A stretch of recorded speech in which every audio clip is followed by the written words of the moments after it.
Hello, Interior Sports fans. I'm Joe Cook, and I have something special for you today, the Interior Sports Extra. I gathered a group of local sports journalists where we discuss some topics on the local sports scene. Let's get started. Welcome back, everybody, and I'm joined by an esteemed panel. Jaime Schwartzwald, a veteran local sports broadcaster and journalist for Tanana Valley Television. Mike Ives, sports anchor for Channel 13 KXD. And Danny Martin, sports editor of the Daily Newsminer. I'm Joe Cook, sports director at KTVF, and moderator of this discussion. We're going to talk some Yukon Quest, guys. 30-second run of the race. Weather, it's been a big thing. I know it's been pretty cold, so it's a good thing. Has some snowfall as well. I guess how do you think these weather conditions, especially like this warm, mild winter we've been having, how do you think that's going to maybe affect the start of the race, those trails out there? Well, the start of the race, of course, you always got to look at snow conditions. One thing it is starting on the Yukon side, in the trail conditions on that side of the race are generally better. They put a lot more time into their trails on that side. So, and as far as the weather goes, I know the dogs really like the cold weather. Mm-hmm. They prefer, I think UNEF has told me, they prefer anywhere from 10 to 30 below. So yeah, it just works better for those dogs. That's what they're used to. So that's, you know, we'll see once they get on the Alaska side how things go. But I think early on in the race, I think that the Yukon, they take pretty good care of their trails. Yeah, guys, you know, well, how important are those trails out there to start this race? Very important, because basically you want to have good solid trails out there. And I think one thing that the Quest puts in consideration is the safety of the mushers. Most definitely, and you know, I was just talking about maybe your experiences with the Yukon Quest, maybe some moments and memories that you remember from the Quest, as far as like, you know, trail conditions, how you've seen it impact the race.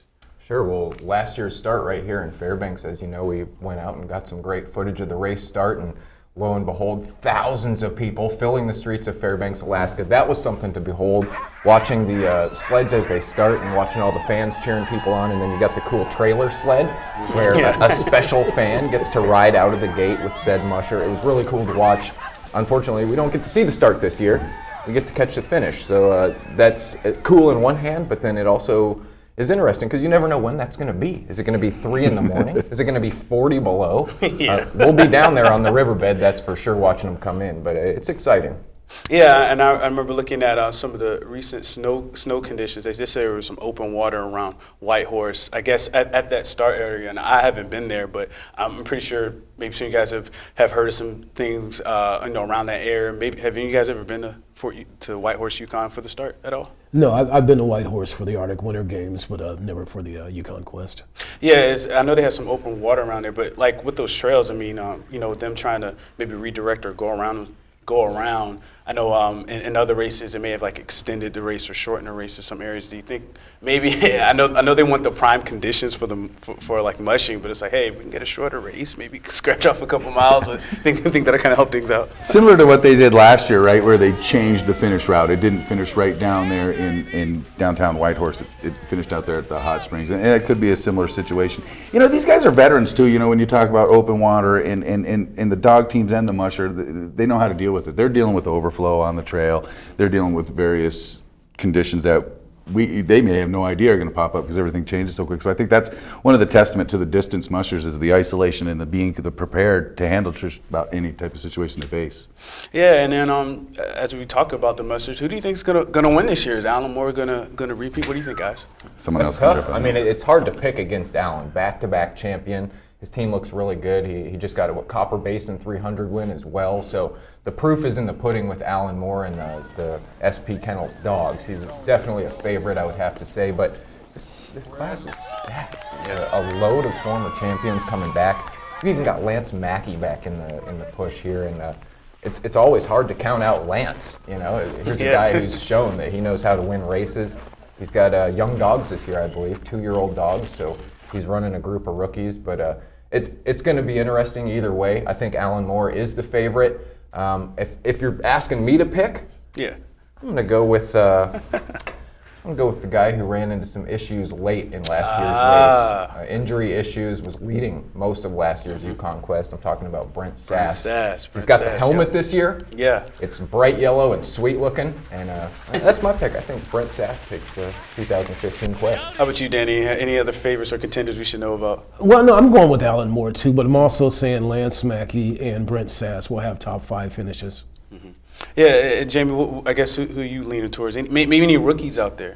Not a rookie, but he was a rookie last year, and I like him this year. Matt Hall from Eagle, Alaska. Hard to go against my buddy Hugh, because Hugh and I are pretty good buddies, but Matt Hall, just an impressive rookie season, and I think he's only getting stronger, and I think he will be the first to come down the Chena River here in Fairbanks. Well, that sounds good. 26 mushers in this year's field, including 10 rookies as well. So, yeah, that's going to wrap up our Yukon Quest discussion. Again, thanks, guys, for joining me for this discussion. We'll be back right after this short break. Back at the round table, and now we're going to go up the hill to UAF. What's going on at the U, fellas? We'll talk about some big news, that happened, back in the beginning of the semester, this sports calendar year, the allegations and the sanctions that came down from the NCAA. I guess from your guys' viewpoint, how do you think these teams have kind of bounced back, kind of handled that whole situation? Well, I think basically the coaches told the athletes, okay, there's not going to be any postseason competition for us. So I'm sure they told the athletes, okay, you can sit here and cry, or you can just, pick yourself up and go out there and, and compete the hardest you can and give it your all. And basically what I think a lot of, like for example with hockey, they said, okay, let's be a spoiler in the WCHA. I'm sure that basketball said the same thing too. Let's basically try to make it difficult for Seattle Pacific, make it difficult for Western Washington, Central Washington, Northwest Nazarene. And also, if you're swimming, you tell the swimmers, hey, keep pushing. Who knows what's going to happen. I know the women's basketball team has appealed their sanctions, and also I know swimming has done the same thing too. So it's going to be interesting to see what happens in that aspect. But I'm sure coaches have told athletes, okay, let's just keep going on like it's business as usual. And for the seniors, we're going to give you a nice send out. For the underclassmen, we're going to start preparing for the future. Yeah, and when you mentioned the sanctions, the appeal, I know Dr. Gary Gray said they actually sent it off January 20th, so it was officially in. Now they're just waiting to hear back. And you mentioned the women's basketball team, and Ives, I guess, how have you seen them they did. They won a great start, 12 wins, already matching their most since 2007, I believe. I guess how have you seen them right the ship? They got that appeal, and they're like, hey, we can probably get one of these playoff spots here. They had the most wins under Coach Bench at the crack of the new year, I believe. So before even the halfway point of the season, they had their best season under Coach Bench. Yep. This ladies basketball team is legit. And I like the idea that they appealed that to give these girls a chance to play some postseason play, because it's a reality. Unfortunately, this team got just hammered with injuries here to start this new year, which is, I'm not going to say a death blow at this point because there's a lot of time left. But we'll have to see how they respond. The team was built on depth. They had some star players, your Jordan Wilsons and leaders like Kelly Logue. Both of them are gone now and out for Logue possibly this season. Right. Jordan Wilson's dealing with a broken big toe, which is huge for basketball. So when you're losing your depth like that, it puts a big load on the other players' shoulders. Benisa Bolaya has been fantastic with that load on her shoulders. But you can only do so much. And this is gonna be some proof in the pudding for Coach Bench, and see if she can rally this team lacking that depth and still possibly lead them into some postseason play. They have the talent to do it. If they can get healthy at the end of the season, it's going to be an exciting run. Yeah, it really will. And then more on I guess you could say, Nanook Sports, the hockey team, how you see them kind of, maybe build some momentum towards next year. I think it's an interesting thing with all sports, and especially with hockey. It's always about those little things. Yeah. And it makes me a little nervous where we see the recent trend of the Nanook hockey team not really being able to hold on to leads in the third period. And when you're going up against a team that's fighting for their playoff lives or fighting for playoff seeding, I'm not saying these guys aren't trying or the Nanooks aren't giving 100% effort, because I believe you do, but sometimes it's just those little subtle things like, did you get that shot blocked? Did you get that puck cleared? That teams that are hungry for postseason play have, and maybe that's slipping a little bit with UAF. But I don't question the effort. I don't question the coaching staff for having these guys prepared, but it just seems that it's got to be in the back of your mind, right? Like your season's over the end of February regardless. Right. And then even along those lines, I guess kind of a weird transition, if you will, but one of the bright spots, question I had, Colter Parayko, is he going to be back next year, or is he going to the league? Well, you haven't been on the hot seat yet, so why don't you answer that one, Mr. Cook? Guys just stand out. It's when you see him play, it kind of looks like he's playing maybe at a different pace. It's like he's seeing the game differently. From what I see, he's always under control, makes ton of plays offensively, defensively, of course. I mean, he's a talent. I can definitely, see him with there, maybe Cody Kuhn, next year with Tampa Bay Lightning. Who knows? But I don't know. Like, I know some of that's gonna come down to how he feels about it. But standout player, defensive player of the year last year. If he goes, it's great. If he stays, it's great. Right. It's almost a win-win. Danny Ives, you think Colton's gone? I like to see him stay simply for the fact that, I kind of look at Chad Johnson. Mm-hmm. Chad Johnson was there for 4 years. Look at Chad Johnson now. He's a number 2 goaltender for the New York Islanders. He's also had a nice season for the New York Islanders. I think it can't hurt Colton Parayko to get another season of experience, because when you get to the NHL, when you're a D-man, you're asked to do a lot. You're asked to be, battle behind the net, battle in front of the net. You're asked to, work hard on the power play. You're asked to be a definitive penalty killer. And you're asked to have that really blistering shot from the point. So I mean, does he have all those things yet? I mean, if he's developed those aspects of his game, there's a possibility he may go, but he may look and say, okay, maybe I need to work on a few more things before I get ready to go. And and maybe St. Louis has even told him, say, okay, well, let's think about this for a second. What do you think you got better at? What do you think we can help you improve upon? Mm-hmm. Yeah, I mean, that's pretty good. Like if he's back, that's going to be great. If he goes to the NHL, I mean, UAF producing another top talent. And lastly, quickly, we were talking about UAF Sports. The rifle team, they're going to be hosting the national championship at the Patty Center, number 2 in the nation for most of the year. I mean, could they be hosting their own championship at the Patty Center? Could they get it done? Yeah, absolutely. It's going to be close. Yeah. I mean, West Virginia and Kentucky are solid programs. It's going to be really, really close. The Nanics have got some really outstanding, incredibly awesome shooters. Tim Sherry, just to name one person. Ryan Anderson, Sagan Madeline. Yeah, exactly. You can just run down the list, and he's got and Dan Jordan's got a very deep team this year. But Dan Jordan also knows that, hey, West Virginia is going to bring their best. Kentucky's going to bring their best. Every top 10 team, it's not top 10, but it's the top 8 who go to the Nationals. Well, everybody's going to bring, everybody coming there is going to be bringing their best. But the beautiful thing about this is that I look at those new seats in the Patty Center. That's why they have those new seats, to make the spectators comfortable for the NCAA Rifle Championships. But no, it's going to be an exciting competition. I'm looking forward to it. Yep, and that's coming up in March. And that's going to do it for our UAF Sports discussion. We'll be back after the short break. And welcome back, and I'm going to put this panel on the spot a little bit. We're going to do some rapid fire questions. We're going to get through as many of these as we can, and we're going to start with some high school sports. All right, who's going to win the MAC conference title for boys? Hockey? Basketball. Basketball, we're starting with. Basketball, that's tough. West Valley's look good. Yeah. They've got a star. Daniel Hornbuckle is averaging, 30 points a game. They're leading scorer in the state right now. Leading scorer in the state. It's hard to pick against someone like that. That said, that last Dog Bowl game I watched was tough, and I'm impressed with the Lathrop Malamutes. Guys like Cole Burner, fantastic. Kobe Titus Milk down low. So who you got? I'm leaning Lathrop. Okay, you got Lathrop. What do you think, Danny? I'm going with Lathrop too, simply because they're deeper. I mean, Daniel is one of the most outstanding players in the state, maybe even in this region of the, even in the west region of the country. But the thing is, West Valley doesn't have that same depth that they had a year ago. So I've got to go with Lathrop simply for their bench. And in girls, is it just West Valley, Ruthie Hebert? Is it her world? We're just living in it? I pretty think much. so. Well, I think you're going to see West Valley and Lathrop both go to the state tournaments. Depending on what their WPI rankings are at the end of the regular season. Yeah. But I think with one thing you're seeing with Ruthie this year, she's being more of a facilitator, more of a distributor, and she's getting everybody involved. But I mean, she's still a dominant player, but the rest of the team is stepping up too. Lathrop's got a nice core of sophomores. These girls were freshmen last year. They stepped up as sophomores. But Lathrop's also got some really nice veteran players. Carly Fitzgerald, a very good point guard, very good shooting guard. So I think it's going to be close. I mean, I wouldn't be surprised if we see an overtime MAC girls championship game. So who you got? I'm going with West Valley. West Valley for girls.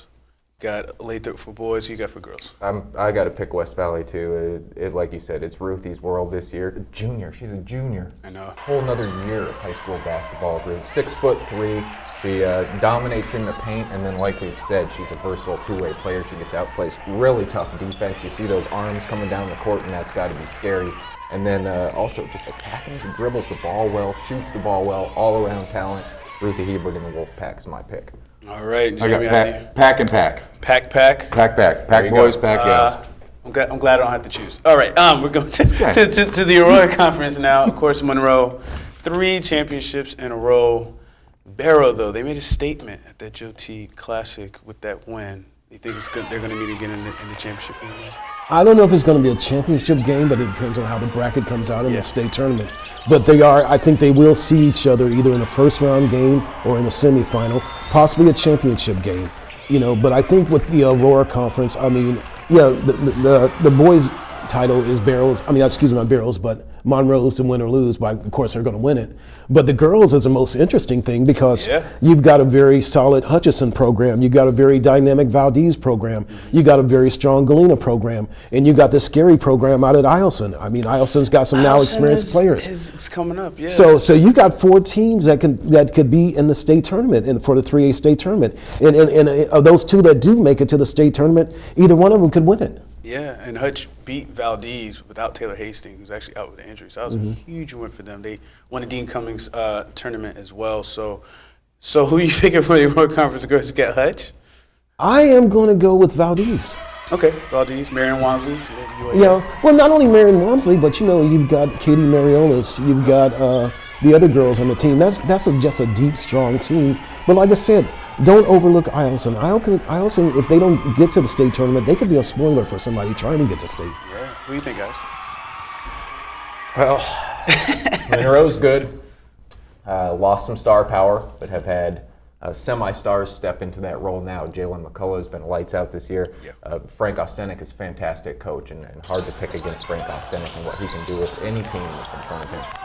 But I turned into a fanboy at the Joe T tournament, watching Barrow and Kamaka Hepa play there. I went there for the Hepa show and was quickly realized that it wasn't just the Kamaka Hepa show. The Barrow's good. They're good. They've got a lot of quality players, and I was impressed by Barrow. I think Barrow can get it done this year. I think this is their year. I'll pick it against the hometown Monroe Rams. I hate to do it. What are you thinking, Jamie, after digesting all this information? Well, everybody knows where I went to school, so I'm going Eielson boys, Eielson girls. Let's go. Not too sure what their records are, but I'll be a homer on that one. Let's go, Ravens. All right, now we're going to switch over to hockey now. Who's going to come out with the MAC title there? North Pole and West Valley.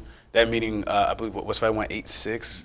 Crazy game there. I mean, could now probably those 2 teams maybe going on to state, but Lathrop, they 2-2 in 4 games after a 1-9 stretch. But I don't know. Who knows? Hard to argue with the depth of West Valley. Yeah, they got guys that can put the puck in the net, and they get some timely goaltending, and they're solid on the D-core. So it's hard for me to argue with the West Valley Wolfpack. So that's my pick. Most definitely. What do you guys think? At North Pole, they had a good, strong start to the year, and they've placed some tough teams, but they've been in every game. You think they could maybe pull the upset, or we got West Valley all the way through here?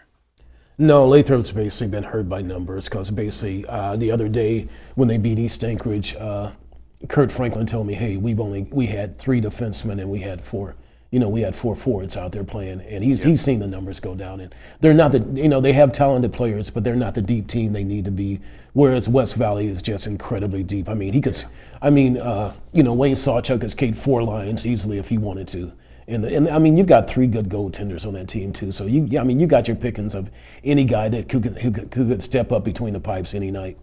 All right, so we got West Valley sweep there, Ives? Yeah, got to be West Valley, and I think the one thing that we learned from the Lathrop and West Valley tilt was that, North Pole and West Valley tilt was that North Pole's close. They're right there. They're knocking on the door, but as long as the Wolfpack keeps the foot on the gas pedal, they should be able to take care of business. So that 8-6 win, I think, was maybe even a little breath into West Valley to say, we can do this if we stay motivated and aim for that title. So Wolfpack. All right, now Greatland hockey. That's going to be big. Monroe doing very well. Delta was undefeated most of the year. Then they got their first loss to Monroe. So could it come down to those 2 teams for the Greatland Conference?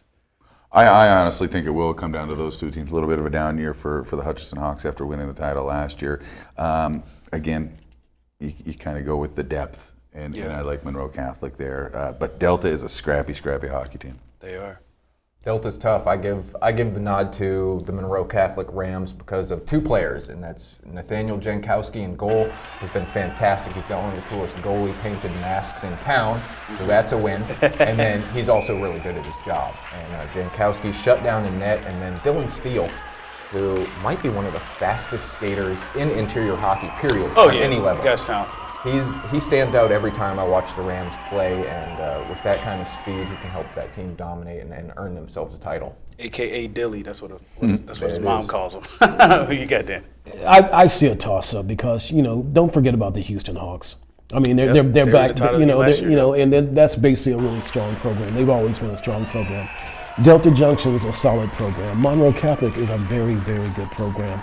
And I also want to give a shout out to probably one of the best players no one's ever heard of, Jordan Sondergaard and Glenn Allen. There's not a lot of depth on that team, but this guy is just an incredible player to watch. All right. So, yeah, now we're gonna before we go, quick thing on the Ice Dogs right now. Can they repeat? I believe I believe they can. I think at the beginning of the season, it did not look like a championship roster, but that roster is always fluid when you got general manager Rob Profit pulling the strings, and they've built a contender. It's interesting to see. I think they can. I think they'll get into the show, and it'll be crucial if they can get enough regular season wins to get home ice. Yeah, and think about can they maybe go on a run here with about a month left in the season to maybe get that home ice in the playoffs? Cooley Region is going to be a tough opponent for them, but the thing with the Ice Dogs this year, I don't think home ice is a possibility, but I think a repeat Robertson Cup championship is a possibility. I mean, you got the band back together when Kevin Aldridge returned, so you got that nice goaltending tandem again. But you got these amazing forwards. Any of them can just step up, and I think the combination of Jacob Hetz and Jesper Ovol is probably one of the best in the North American Hockey League, if not one of the best in all of junior hockey.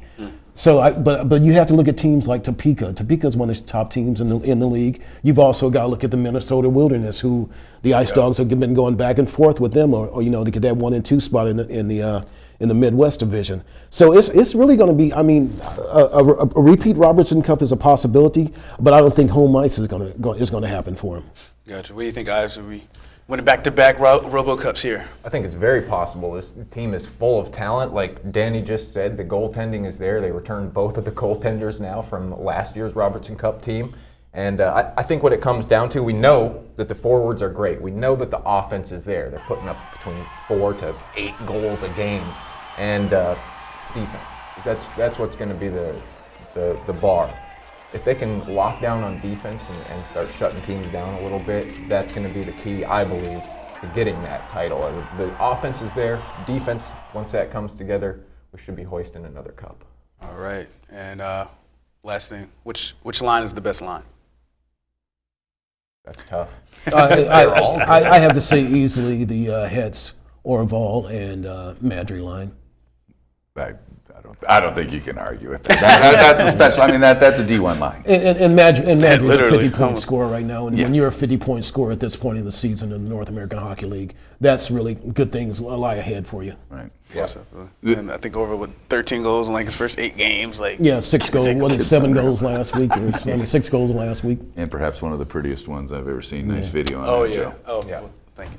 Appreciate that. And I appreciate my panel today. I want to thank Jamie, Mike, and Danny for coming in and talking some interior sports. Thanks, guys. Anytime. Thank you, Joe.